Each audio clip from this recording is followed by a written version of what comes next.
coming in today. It's very much appreciated.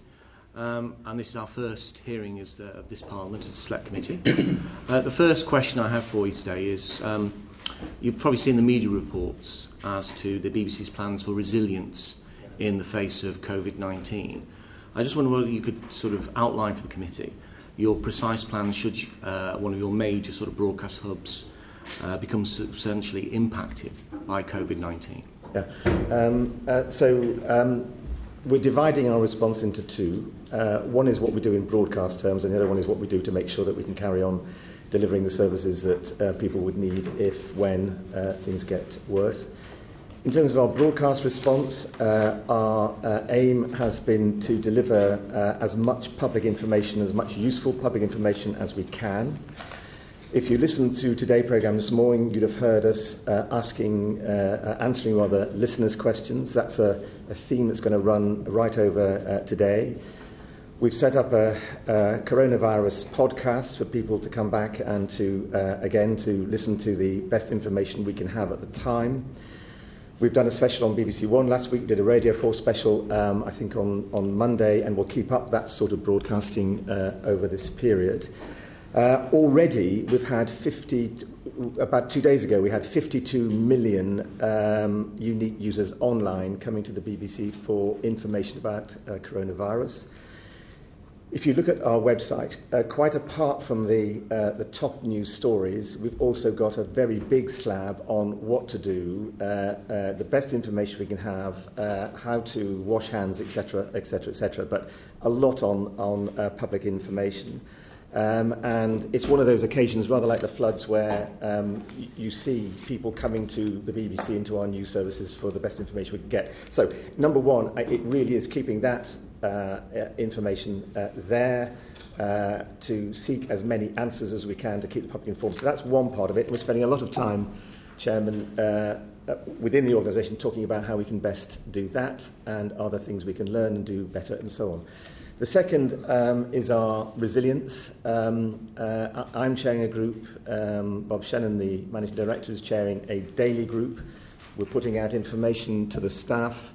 This morning's work has been around guests coming into the building and checking that we know the history of guests, where they have been, and so on. We're also looking at our resilience if a service was to be hit for a while, then what do we do and how we best manage that?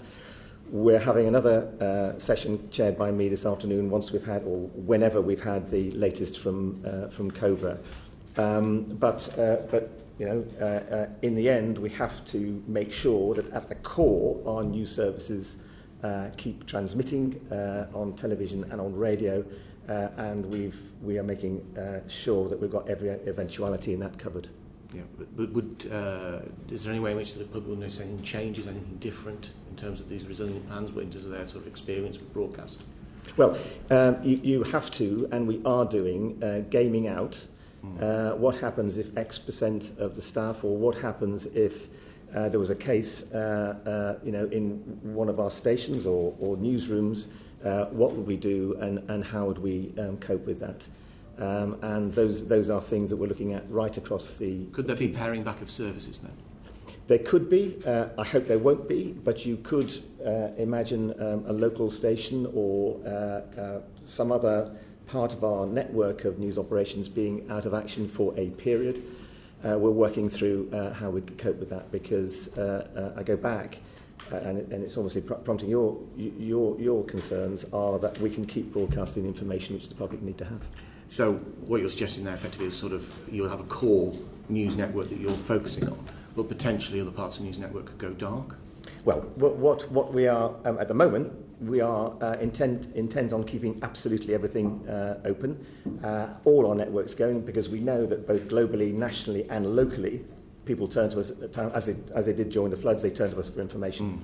So, but what we're doing to make sure that we can keep going if a service was for some reason compromised because there was illness in a team or whatever, that we can keep going. So we're not planning on anything other than keeping everything going at the moment, but we need to plot just in case something happens. So effectively there's a potential there for a partial shutdown if there were substantial numbers off sick for the BBC? If substantial, I go back, the primary purpose is to keep our services going.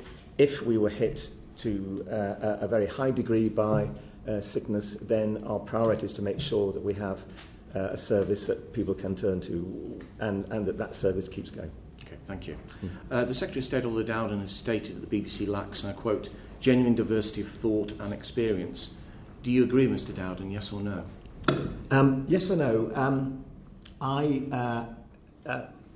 So let me just give you my problems. I talked to our management teams about diversity of thought a few months before the Secretary of State made that speech, because I think diversity of thought is a very good way of looking at how our organisation should be. I've grown up as a programme maker, so I kind of believe in teams. I think diversity of thought within teams is really, really important. That means not just diversity, therefore, in our organisation of BAME diversity, of disability diversity, of diversity male, female, but also means diversity of background. I think that's really important. So I think he's onto an issue which I think is really important for our organisation. So the answer is yes. I believe it's an important issue for our organisation. I'm not saying we're not diverse of thought, but it's an absolute principle we should stand by. Yes. Why do you think Mr. Dowden said this? I don't know. You must ask him.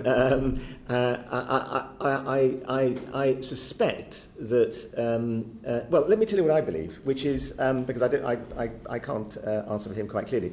I think diversity of thought is important because I think at the core, if you're to have an organisation which is going to function well, is going to find ideas, and it could be in drama, it could be in news, whatever, ideas from wherever they might come from, and you never know where good ideas are going to come from, then actually you need diverse teams, and that means also teams who think differently. And I've put a big emphasis in my time at the BBC, not just on diversity more broadly, but also social diversity. And I think the fact we now publish stats showing that our social diversity is good, I think this matters that we have people who are not just from the South East, but from all around the UK, from all sorts of backgrounds.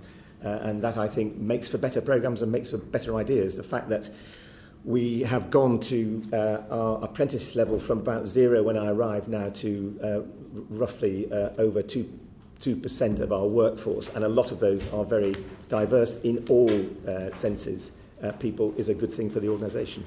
Okay, thank you. So he just doesn't think you're just too woke? As an organisation, that's not just what his view is, and basically he's just saying to you that he thinks you're too woke, because you're not reflecting the sort of the widely enough the sort of the cultural and thought diversity that goes on in this country. I believe we need our ambition. I mean, look, you can never reflect totally every single strand of opinion in a country, but we should be aiming to do exactly that.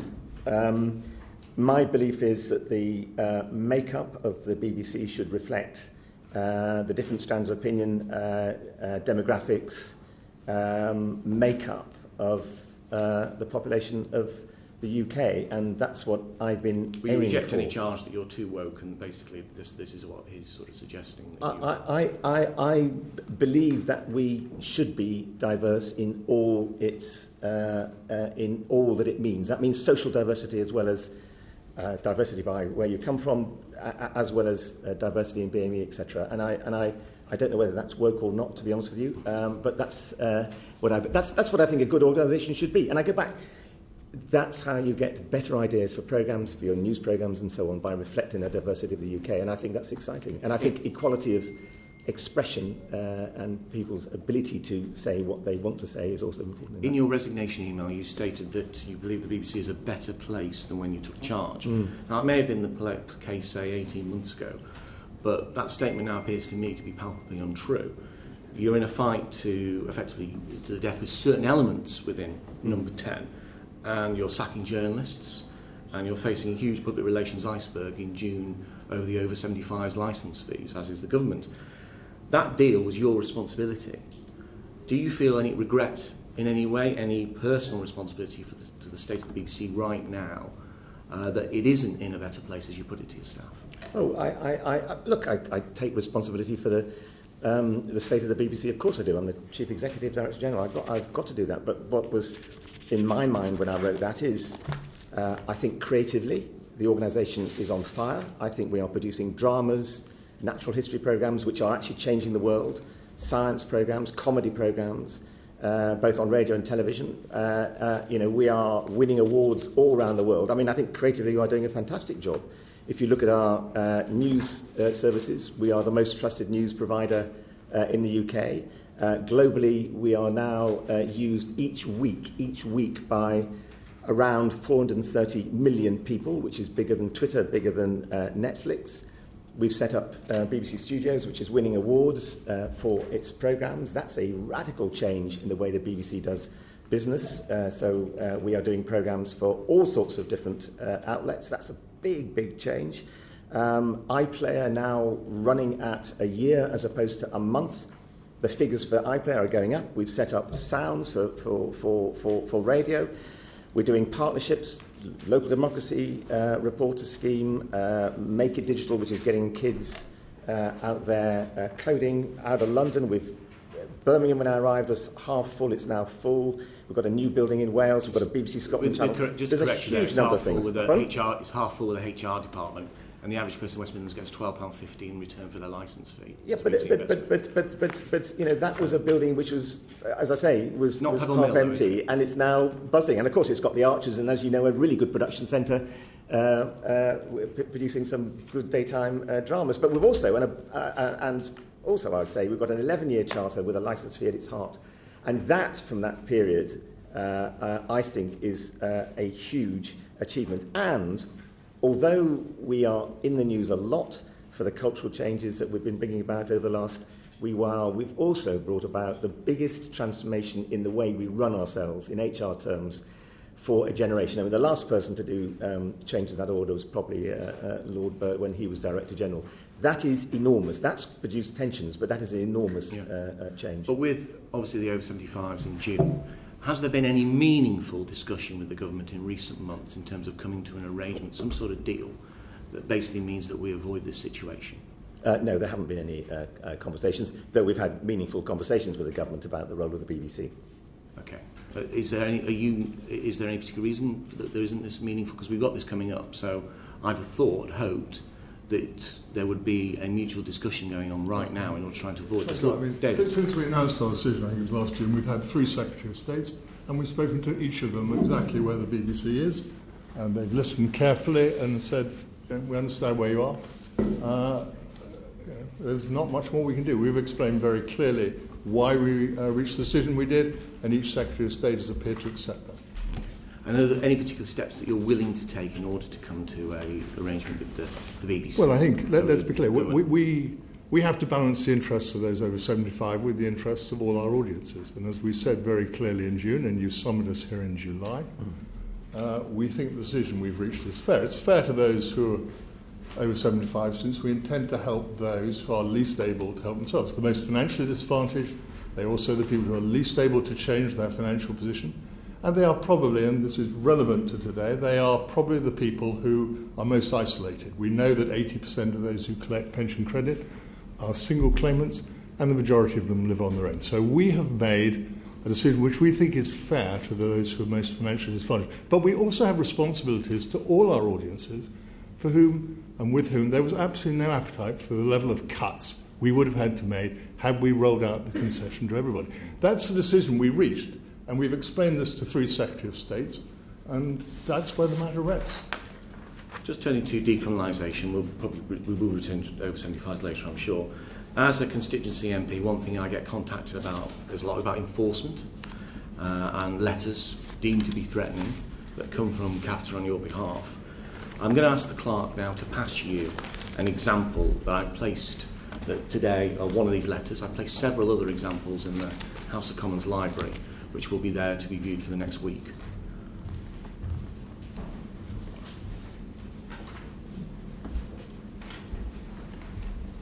I'm going to read it to you if I may.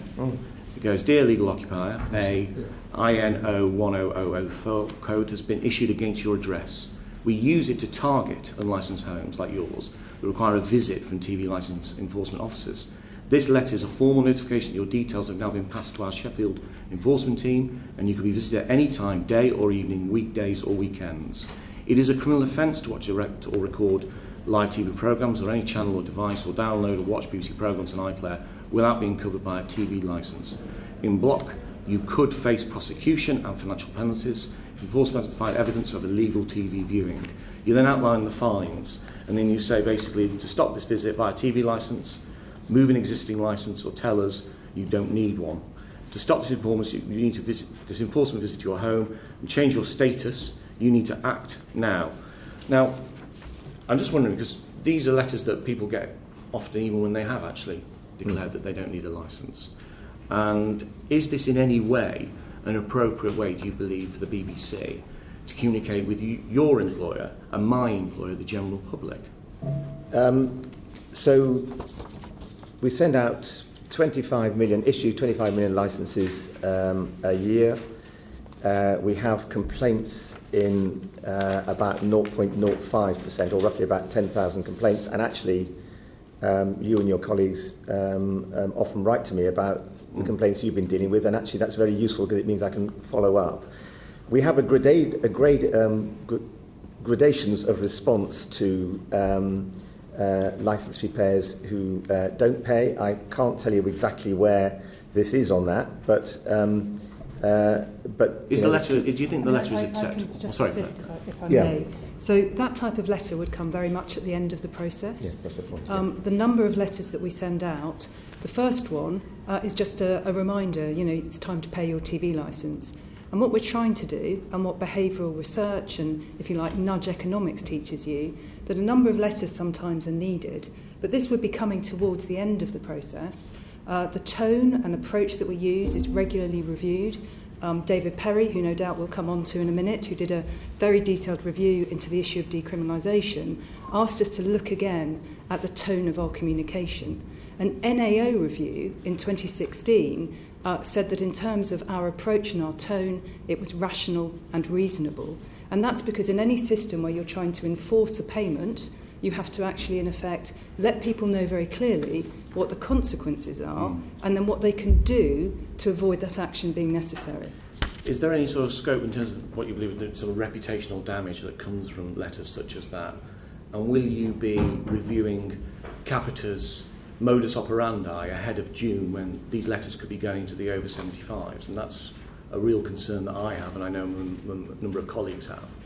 So I think that's a really important point, and as I outlined to this committee in July after the decision, we are looking to make sure that our enforcement, if you like, is not the place where we start. So the place where we're actually going to start is very sympathetic and empathetic communication that is very straightforward to follow.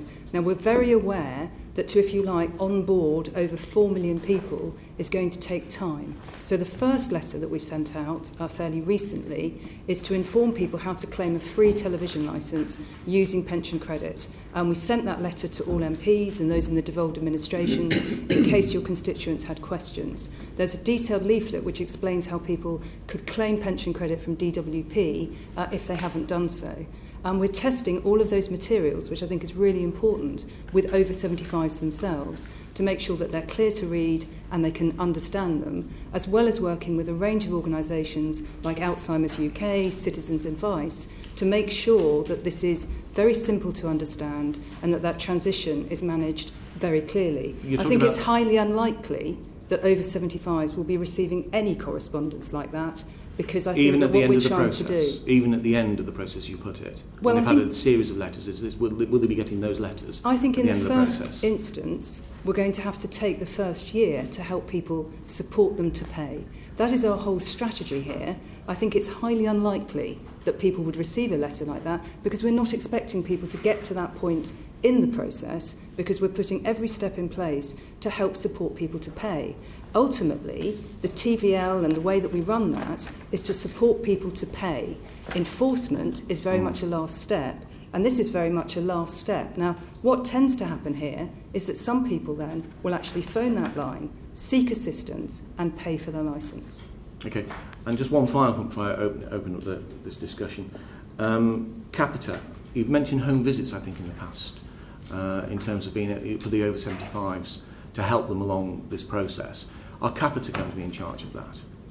So Capita are the people we contract to run these services. So the same people who write these letters will be knocking on people over 75 They are stores. going to have a specially trained cohort who will do this work. These are different people, so we've got support workers and we've got enforcement officers, and I think there was a bit of a misunderstanding last time about that. So the support workers are a specially trained cohort. I think that is really, really important, so that they, if you like, are lined up to help and support people. Just as in our call centres, which is the main way people will communicate with us through the phone, are being specially trained to deal and help this group of people. Thank you. I think Steve Brown wants to come in one follow-up and then I'm going to turn to Kevin. Steve? Yeah, just briefly, because it was interesting, we had the NAO in the other day talking to us, but you talked about nudge and about the way that you write these letters. Would it not be better? Because you do have some good stats, don't you, at your fingertips, I'm sure you're going to give us, about the value for money of BBC services and how much you get per day, how much it costs to get the wide range of services across TV and radio and online. Would it not be better if it set out the value of the BBC and why one should want to pay for that service, as opposed to setting out a summons in order to receive that service? Surely that would be, in terms of appealing to human nature, that would be a better way round of doing it, wouldn't it? Yeah, I think we need to shift the way we deal with our licence fee payers who pay for us to exactly that way going forward.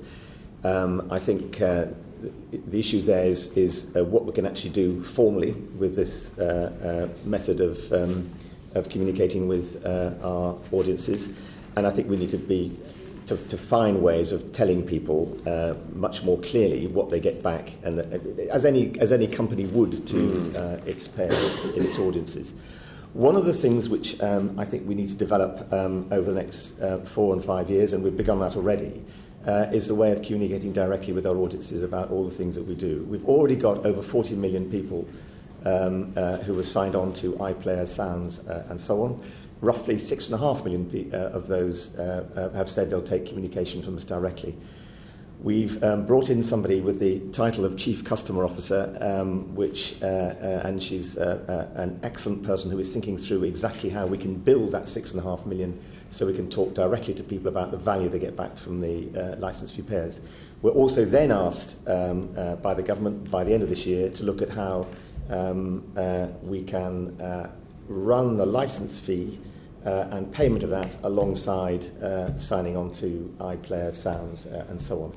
I think that gives us another opportunity to look technically how, again, we can communicate more directly with our licence fee payers about the value that they're getting for the sums that they're paying to us. I mean, it's just over 40p a day. So if you think of the range of BBC services that people get for that, it's extraordinarily good value for money. And I think you're absolutely right to point us in that direction about how we can make the letters clear about what you also get in response to the deal. Because surely you want people to want to pay it because they're getting good value for it, not because we're going to bang them up if they don't. And to go back, the vast majority of people absolutely pay. But I think you're onto a very good point, which is, can we develop a closer relationship with the people that that are paying for us? And I believe technology, data allows us to do exactly that. Okay, but just finally, you do concede, though, that the vast majority pay because they're threatened with going to prison for not doing so, not because of the value of the service. Is it the right way round? In terms of, well, let's come to that, but in terms of the vast majority, so you've got 25 million households, around 21 million currently paying, 75% of those do it by direct debit. It is an absolutely frictionless service, of which they're very likely to receive any letters at all, to be honest. And that's because they want to pay the TV licence, because they recognise what they get for it. So what you're beginning to do, if you like, is funnel down. What is the evidence? What is the evidence for that statement, though? The reason they sign up for direct debit and pay it is because it's enforceable by law with a penalty of imprisonment if they don't. What you want to do is make them want to do it because your services are a no-brainer, as they would be in any other marketplace. I think when you think about our use, 9 out of 10 adults use us every week. As Tony said, we've got 52 million people coming to our website. We had 16 to 17 million people watching Gavin and Stacey over Christmas. I think the audience evidence suggests that people really value our programmes and understand that it's a universal service and want to pay the TV licence. Now, obviously, in a system like that, and given how people pay, I'm just pointing out that in some cases this is frictionless, and in the vast majority of cases, that is how it's run. The NAO also found us running a very effective and appropriate service. So I think we've got to be careful not to just look at this through the lens of one group of people. The BBC is watched and consumed by over 91% of the population, and they're not forced to do that. Okay, I know we've got to move on. Yeah. Kevin Brennan. Thanks. Lord Hall, when you agreed to the over 75s concession, taking that on, you said at the time they were coming at us with that, well, you said this to the committee, I think, they were coming at us with that, it was going to happen. Do you feel the same way about the government's current consultation on decriminalisation? When I said that it was going to happen, I was also referring to what the then Secretary of State said about it too. It was inevitable that we're going to get the over 75s pushed onto us. The question was, what kind of deal could you do back to mitigate the things that they were going for us? On decriminalisation, no, I don't think it is open and shut. I think the consultation at the moment, Mr. Brennan, is about the principle. And let's be clear: none of us want people going to prison for non-payment of the licence fee. But let's also remember what David Perry said in his review, which is worth reading again. There are some myths around.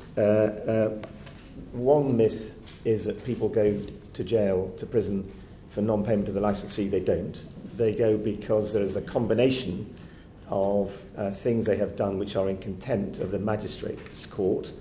And in the last year, or 2018, the last year when we looked at, we've got data for this, 5 people went to prison for a combination of things. So on that point, the Perry report was pretty, clear that this was a bad idea. Yes. And that was 2016 or 2015, was it? 2015. It was pretty clear this was a bad idea, that and that it shouldn't be revisited until under the current licence-free structure. Yes. So did the government come to you and say, we have compelling reasons at this point to revisit this prior to announcing their consultation? No, they said that they wanted to re-look at decriminalisation. They were going to do that, and that's, of course, their prerogative. I presume you and your public affairs team scour through party manifestos looking for proposals that might affect the BBC. Did you find anything on this subject in any of the party's manifestos? I think this came out of the heat of the campaign. It was kind of thrown out as an idea. And then, look, they're the government. They can, in that sense, do what they want. What I would urge everyone to do... Subject to parliamentary approval. Subject to parliamentary approval, of course. What I would urge everyone to do is to go back to the Perry review, because what's quite clear from that is exactly what you're saying, I think, Mr. Brennan, which is he was clear, as in fact your successor committee was clear, that if you do want to bring in decriminalisation, then that's not appropriate in the way in a system which actually at the moment is funded by a licence fee is at the core of. You need to look at other ways of doing that, and he was clear about that. Your successor committee was clear about it. Because the other thing which the other kind of myth around is, as you know, is that you don't get a criminal record from this. So there's an awful lot of myths around decrim, and I think what I hope the government, after they've done their initial consultation on the principle, will then have a second consultation on the detail about how this might work. Because then you get into a very different set of judgments about what is fairest for people. What's your best estimate?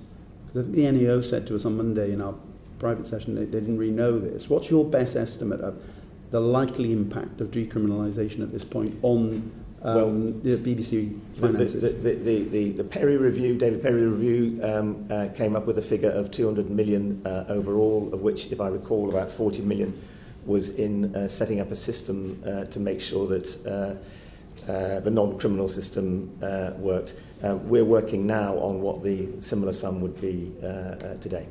Just one other question, Claire, before you come in. One other question is what likely impact would that have on the people, presumably, for whom this proposal is designed to assist namely people who are either having trouble with or refusing to pay the licence fee even though they should be legally paying it? You see, I think that's a really, really interesting question, because my belief is having this in the charge of the magistrates' courts, who can take into consideration people's circumstances and whether they are, as it were, serial non-payers of things or not, is actually a very fair way of making sure that the system is as equitable as it can be. I'm sorry, that was the point I was going to make, which is there are quite a lot of myths about the civil system. And I think one of the difficulties is whatever penalty you may set then becomes fixed, which could be very difficult for somebody on a low income. It could lead to issues with credit ratings, which could actually lead to a situation where actually a civil penalty or a civil system could actually be worse for those on lower incomes, because magistrates have discretion to set a fine at a reasonable level based on your individual circumstances. So the average, I think, is around £175, and over a third get actually a fine of less than 100 because of their individual circumstances. So the main difference actually between a criminal system and a civil system is that a civil system has a fixed element that is unable to then really take into account where people might not be able to pay. A magistrate system has a discretionary element. And I think these are important questions. The government sets out no detail about why they think a civil system will actually be more effective and fairer to individuals than the current system we have now. Is it possible? And I think it's a really important question. Is it possible at the end of the process, under a civil system, that if you are, as you say, the people who end up ultimately being imprisoned for non-payment of fines, that if you are somebody who is just, doing so for refusing to pay the fine, that you could end up being criminalised anyway through the civil system, through refusal to pay? I think there is that possibility in some cases. But it would just take longer and be more painful. It will be more painful and take longer, and of course your credit rating comes under review as well. And the other issue with civil debt is organisations like DVLA and others then have to write it off because they then can't collect it. And also bear in mind that the BBC is different, say, from a utility. We can't actually, as the Minister for Broadcasting was talking about recently, switch it off. You can't switch off linear and analogue services in particular. And I think that's really important because there's no way of actually enforcing a civil debt model. And that's actually one of the things that Perry found in his report, was that potentially civil model would lead to higher evasion, which would cost the BBC more money, but also that there wasn't the capacity to operate it in a similar way to a utility bill. Thank you. John Nicholson. Thank you very much, Chairman. As I understand it, actually in Scotland, you don't get sent to prison for non-payment of TV licences under the existing system. Just worth perhaps adding that. It's a different jurisdiction, as you know. Now, to continue with the question of over 75's TV licences, I understand it costs the BBC £250 million per annum, and that's factoring in the 600,000 people the households who are eligible for pension credit as we understand it, but don't get it. Now, I'm told that the BBC will be campaigning to increase the take-up of pension credit, but of course that will drive down your income, won't it? So I just wonder what percentage of that 600,000 group are you hoping will end up not paying you? Well, we've always been very clear about this. Up to 1.5 million people, potentially, under the government's own figures, are eligible for pension credit.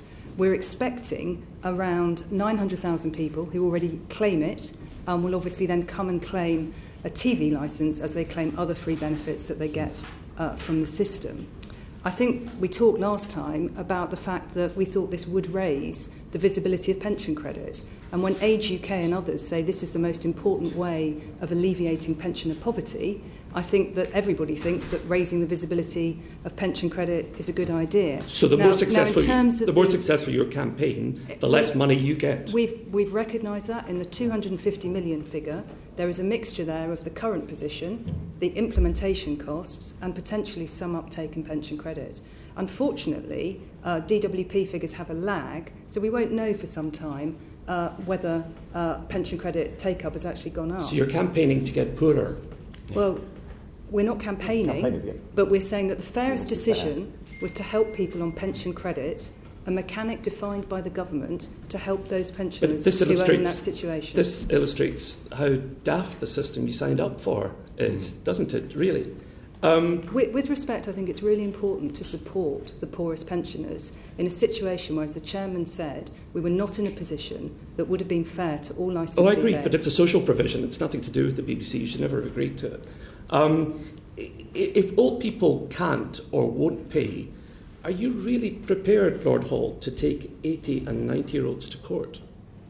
We will do absolutely everything we can. And as Claire was saying earlier on, we've got a special team to make sure that our communications with the over 75s is sensitive, and we'll do absolutely everything we can to make sure they understand what they need to do, how they need to sign up in the easiest possible ways, because I don't want to see people going to court. No, of course I don't. Of course, nobody does. But at the end of the process, you could end up with 90-year-olds in court. It's conceivable, but we don't want that, and we absolutely don't want to get there. Imagine the reputational damage. Let me finish the point. Your own news programmes. It's a custodial sentence which only a judge can deliver. The BBC cannot possibly send people to court. But the distress, to jail. The distress caused to these old people, you would be in the bizarre position of sending out your news teams to cover 90-year-olds, potentially, up in court for non-payment of TV licences because of a system that you, Lord Hall, signed up for. Let Tony answer the question, but I can add to it, which is it's highly unlikely. And one of the reasons why it's highly unlikely is because the current Lord Chancellor answered a parliamentary question that said, prior to the changes, so prior to 2000, I think for the previous decade, no over 75s were taken to court, they weren't prosecuted. When TVL have to consider whether you enforce against somebody, there is a very long process to get there, and as I said earlier, that is absolutely not where we're starting. We are absolutely starting with supporting this group to be able to pay, which is why we've put in special payment plans and lots of additional support. The point here is that we also have a prosecution policy that has to take into account people's circumstances before we even get there. In terms of the overall population, only 6 to 7% of the evaders get taken to court. We are doing everything to help support people to pay. I'm going to hand over to Damien in 1 second, but just to follow up one thing with John there, is that I think you just stated there effectively that there won't be prosecutions of over 75s that won't be taken into court. I didn't say that. I said it was highly unlikely because in the end we have to run a universal system, just like, for example, the railways do. There's the same penalty if you willfully don't pay your train fare. Why not just take your chances then? If you're over 75s, why not just take your chances? Because it's highly unlikely that they're going to be taken to court, and they know the reputational damage, and we can see the discomfort that this causes, this whole idea. Most people keep the law. The majority of people over 75, who are by far the largest users in terms of percentage of the BBC, want to stay within the law and value of the BBC. Actually, a whole raft of them, we think 40%, subscribe to subscription services and are quite used to paying monthly payments for television. Why would they not pay for the BBC? Damien Green? On the issue of decriminalisation, I'm just trying to get a sense of the scale. How many people actually end up in jail because they haven't paid the licence fee? Are we talking thousands, hundreds? No, Mr. Green, if you look at the last year, we've got data for 2018, it was 5 people. And can I just stress again the point made by David Perry? This is not for non-payment of the licence fee, it's for contempt of court on a number of different issues that gets bundled together, and therefore it's not just to do with the BBC licence fee, and I think it's really important. This is much misunderstood. So that's quite interesting. So this whole furore is about 5 people in the last year. In the last year, it's been in 2018. It's about 5 people, yes. And I think the point that we were talking about earlier on, which is to my mind in this, what is the fairest way to ensure that proper judgments are made about people's ability to pay? And I go back, when you look at these systems, I think, as David Perry obviously thought, that the system of cases coming before the magistrates, who are experts in determining the ability of people to pay, can take in poverty or particular circumstances, is a fairer system than actually any civil system that could be invented, and we don't know what that civil system would be. Okay, thank you. I actually wanted to ask mostly about the news cuts. Yeah. Declaring an interest, a former BBC journalist. Yeah. I mean, you made the point earlier on talking about floods and coronavirus, that of course news is absolutely the heart of the BBC's offering to the people of this country. Why then are you making cuts in your core purpose? Yeah. So I think you know the position of the BBC and its funding over the last decade. In 2010, the BBC agreed to a cut in the licence fee between 2010 and 2017, which is effectively, if the licence fee had gone up with inflation, that cut amounts to 25% or 24% of its budget. The settlement done in 2017 meant we had flat cash. So we're dealing with the BBC, which is substantially smaller because of decisions made from 2010 onwards. So every part of the BBC has had to make cuts. The cuts for the BBC News operation are proportionally lower than for television and some other areas, and a lot lower than for the central apparatus, as it were, of the BBC, where we've targeted cuts over the period of the licence fee of 30%. So news has to take its fair share of that, and that amounts to 40 million so far, another 40 million to come. But there's another thing going on here which I think is really important for the future of the BBC, and that is that the way we have produced news is basically unchanged since I was running news about a generation ago, when we introduced News 24, 5 Live and all of that.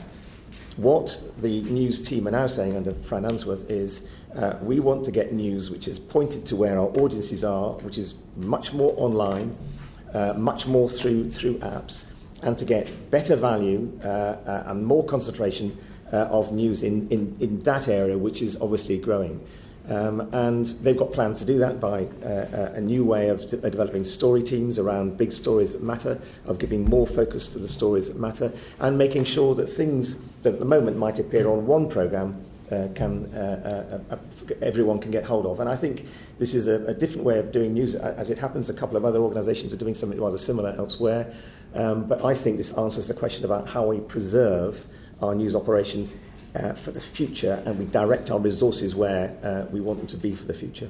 So is it, I mean, one of the standard complaints, as you know, has been that the BBC will send four different journalists to do interviews. And the argument from inside the organisation has always been, actually, if you're doing an interview for Newsbeat, that's not the same as the interview you do for Newsnight. Yeah. So those will be two different things. Are you saying that there will be one BBC interviewer, and frankly it's all going to go out online, so it's all going to be quite short, quite pithy, so that old idea of the full range of different interviews, which felt extremely wasteful to anyone on the other end of it, is going? So I think this is many, many steps towards the wastefulness of, which I've heard from many people in this room and many others too, about lots of people all being chased for the same interview, should be much, much more restricted. I think it means that journalists can be focused on, for example, like coronavirus.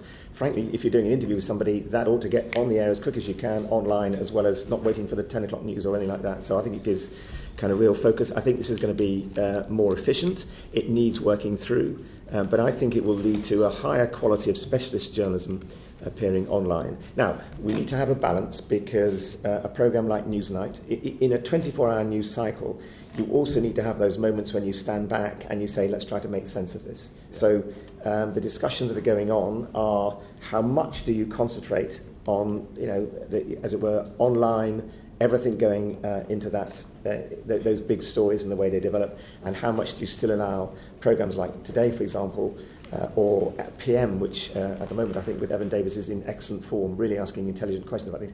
How much do you allow them to stand back? And you've got to preserve that, but I think the changes will also make the broad service much better, because you can think of, for example, an excellent expedition which the Today programme made, first rate, to Antarctica, but it was just for radio. Now, under the new system, you do that for online, you do that for television as well, and I think that will benefit our viewers and listeners much, much more than the current systems.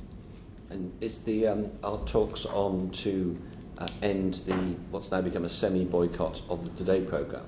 by ministers? Well, I was delighted to hear the Minister for Health on the Today programme, I think about 10 days ago, followed by Matt Hancock on MAR. We've had the Chancellor on today this morning, and I'm very, very pleased that ministers are back on these programmes. Okay, thank you. Jo Stevens. Thank you, Chair. I wanted to carry on the issue of news, BBC News cuts that you've announced.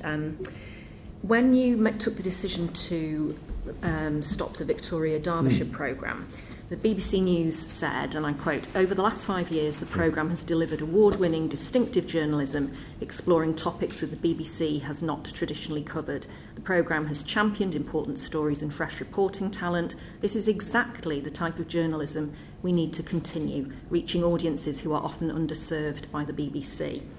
So, why is Victoria Derbyshire the only BBC News programme being cut? It's not, but let me answer directly, and then maybe talk about the savings we're having to make overall. So Victoria Derbyshire programme has been a very good programme. It's actually not reaching the numbers that we hoped it would reach, but the journalism is absolutely first rate. We're having to make challenging savings. We're having to make difficult decisions. We felt that a programme that costs around about £3 million for an audience of around about 300,000, more male actually and older than you might think, was a programme that we should kind of rethink and take the saving. What I very much hope is that the programme team, Victoria herself, and the journalism which they do will find a home on the news channel and elsewhere around the BBC, because I think it is important. So the programme, as I understand it, was set up to serve what are described as underserved audiences, so shift workers, BAME population, women, and you've mentioned about viewing figures. Are you talking about digital figures, or are you talking about... I'm talking about figures here for its appearance on BBC Two, which is mainly over 55. 3/4 of the audience are over 55, and it also tends to attract less women and younger viewers than the average of all our news programmes. So, that, which is why, as we've done with Watchdog actually, we would like to find a way of getting the journalism which Victoria Derbyshire stands for, and she's a first-rate presenter and journalist, in places where it can meet the audience that we hope it would. And when the programme capture. was set up, was the remit the measure for the remit just viewing figures, or were there other?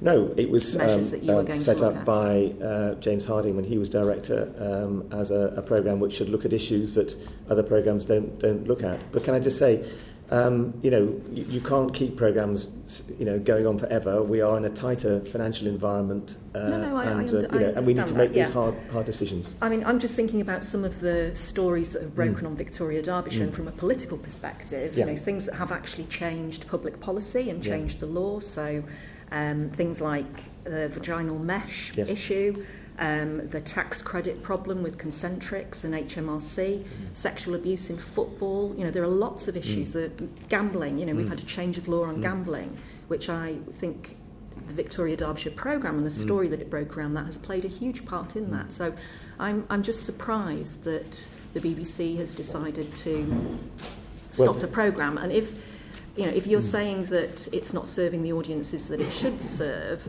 what's going to replace it, and how are you going to serve those underserved audiences? Well, the programme that will replace it will be the news channel, so it'll be a diet of news. But what I hope very much is that Victoria and the team, that the journalism they do and stand for, can find another home elsewhere around the BBC where they can get to larger audiences, and I very much hope that that can happen.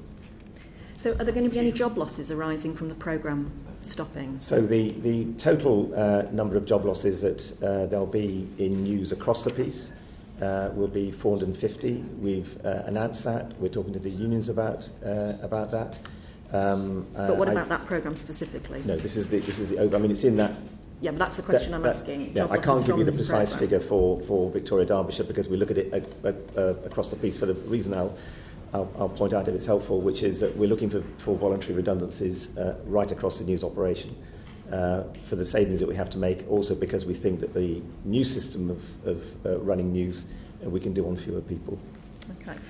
Now, The BBC makes a huge contribution to the creative sector through the high quality training that you provide, and certainly, you know, if you look at across the sector, the BBC is the exemplar on that, and the beneficiaries are not just viewers and listeners, but other broadcasters as well, because they don't put as much into their training as you do.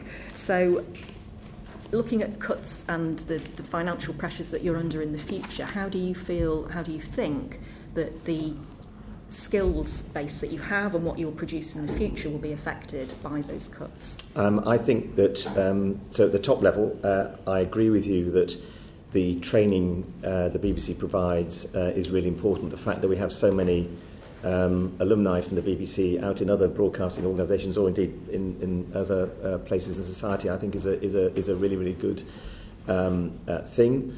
I believe our training is really important. I've been really pleased, as I mentioned earlier to the chairman, that our apprenticeship rate, for example, has gone up to over 2% of our workforce. I want to keep that up because I think apprenticeships across the warp and weft of what we do are really important for reasons of quality and finding future talent, but also diversity, as I was saying earlier as well. And also because in the position that we are in, we can't pay what other organisations can pay in the media. I don't complain about that, I'm just saying that's a fact. So I think it's really, really important right across the piece that we look for the next generation of talent, give that talent their voice. We hope they'll stay, but if they don't stay and move on, well, that's okay. So I think the task we've got to do is to make sure we keep finding new people, bringing them on, training in front of camera, in front of microphone, as well as behind. Yeah. Yes, I was going to make the point. It's not just about on-air talent, is it? It's about all the people that do the tasks behind. It's behind, and I think we've just had this week actually we're looking at kind of young reporters and what we're doing in news to inspire young people in the classroom to come and have either to understand how journalism is done or to inspire them to come and have a career in the media. And I was much struck in my previous job at the Royal Opera House that we did an awful lot on skills. And when you get out into communities like Thurrock in the Thames Gateway, where actually the notion of actually working in theatre or opera or ballet or working in music was so distant. But once that skills base was set up back there, it really gave kids an idea that could be them. And I think right across the BBC, that's one of the BBC's big roles, which is why I think our role out of London is something I've been pursuing and pushing, and I want us to go even further with that, is really important. Mm-hmm. That leads me quite nicely onto sort of diversity, not just of the people that you employ, but the audiences that you are reaching. I think at the last committee session that we had, you spoke about the project that June Sarpong is leading. Yes. And I'm interested to know how that's going. So what's been done so far? What's left to do? So June Sarpong we brought in as our creative diversity lead. She sits on the executive team, which means we now have an executive team with 2 BAME people on. So I've achieved my target in that sense. We're actually hopeful that we can have a creative diversity festival led by her, led by the BBC in the early summer. Of course, that depends on a lot of what happens with coronavirus. She's producing that. She's also bringing in a huge amount of knowledge and energy into how we push our diverse agenda within the BBC still further, which I think is absolutely great. The other thing which is new since the last time we spoke, a while ago, to make the executive team think very hard about young audiences, we put together a panel of 12 young people, i.e. under 35s. People had to compete for this across the corporation to come and act for a year, challenging us in what we were doing. And we've now been through 3 cadres of that, and it's worked brilliantly. They've been really challenging to us. And in the last time, I think about 300 people were all competing for these 12 positions. We're now doing the same with diversity on every key management group within the corporation is now going to have 2 people on, additional people as advisors. Again, people have to compete for this, to add diversity of, actual diversity BAME, it could be disability or whatever, to every management group. That will also go back to the point the Chairman was making from the Secretary of State earlier on about diversity of thinking, which I think that helps to bring diversity of thinking into each of the key decision-making bodies right across the corporation. Now, I don't know any other organisation in the UK, frankly, that's doing that. Julie and I have been working on that. I think this is very exciting. These people should be in place by the end of March. And the other thing, if I could say, which goes back to your point about training, I think what that does is also get another cadre of people who've been involved in decision making, who then are in a good position to apply for jobs thereafter. So I hope that works. I'm excited about it. Thank you. Thank you. Steve Ryan. Hello again. Could I just ask you about BBC regions and BBC local output? Lord Hall, you spoke earlier about news pointed to where our audiences are. I would agree completely, and you also mentioned the response to the floods and to the increasing story around COVID-19. I would suggest that your regional output is exactly where your audiences are. And members of Parliament, me included, rightly have a lot of time and respect for the output that they produce. With regards to the reductions that you're going to have to make across BBC News, can I ask whether you're planning any reductions in regional TV, radio spend as part of that, or even changes within the country from, say, the south to the Midlands and the north, where they may be underinvested in? Yeah.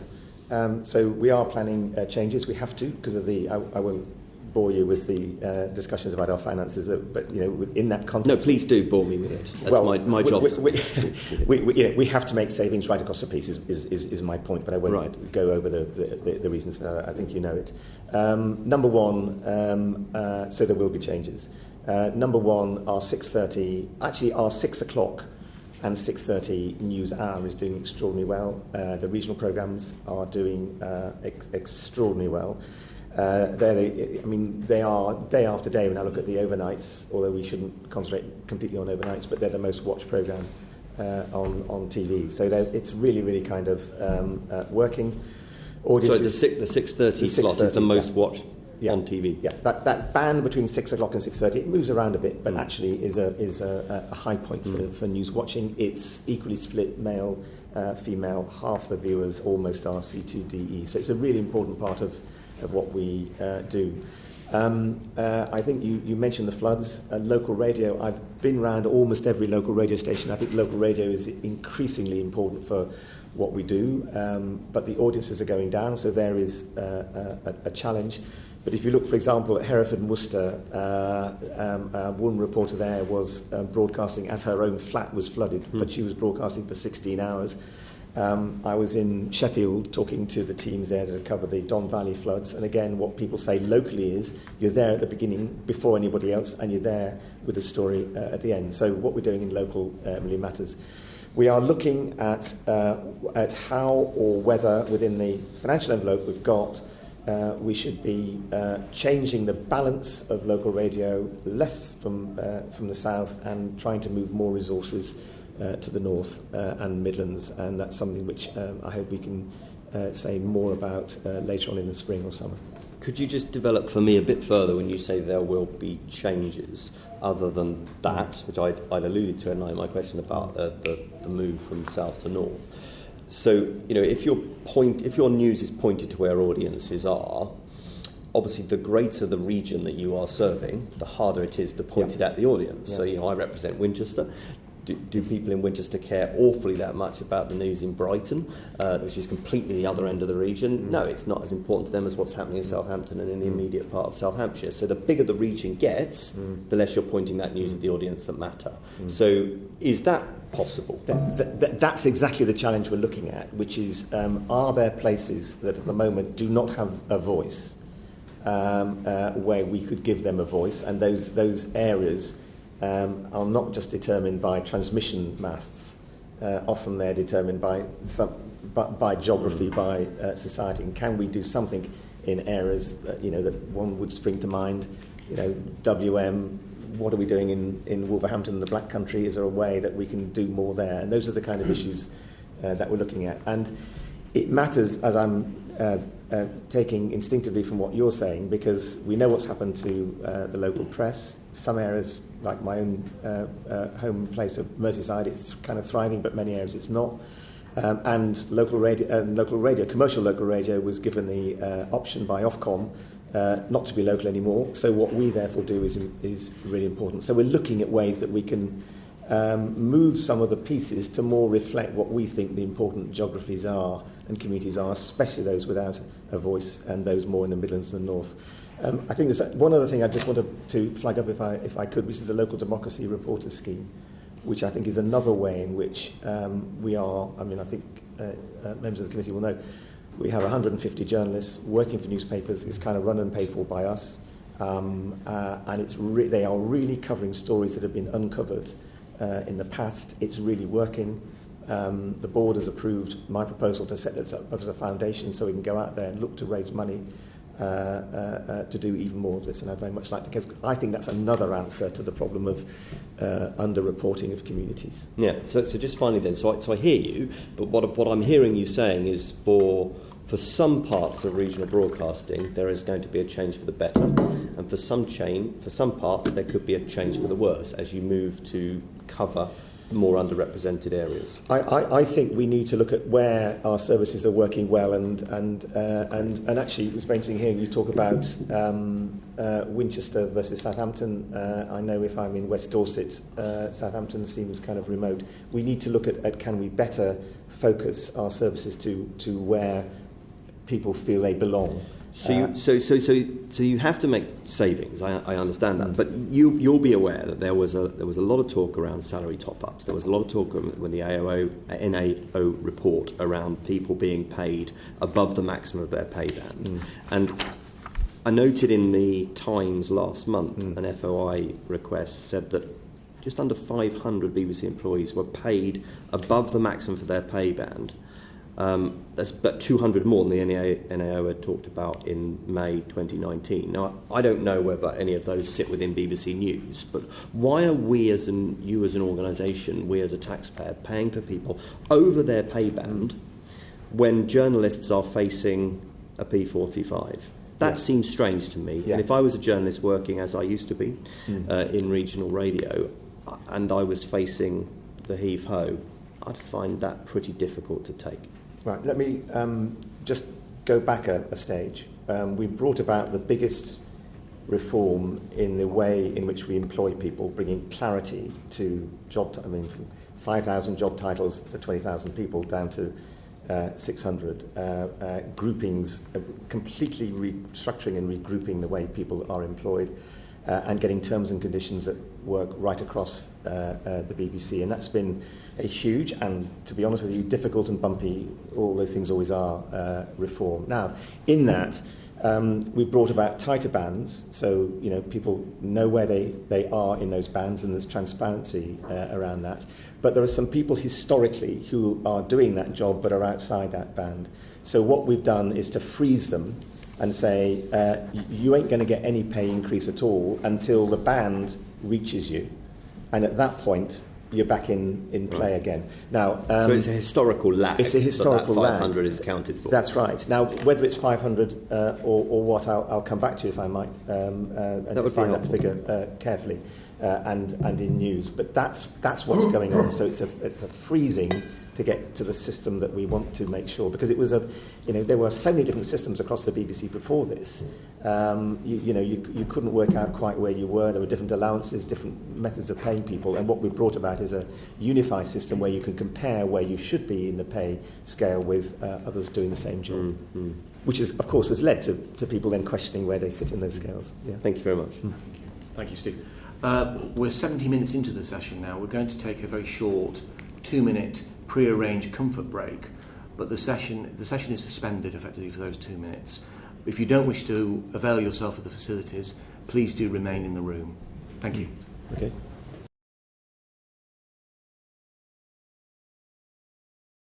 The proceeding is currently suspended.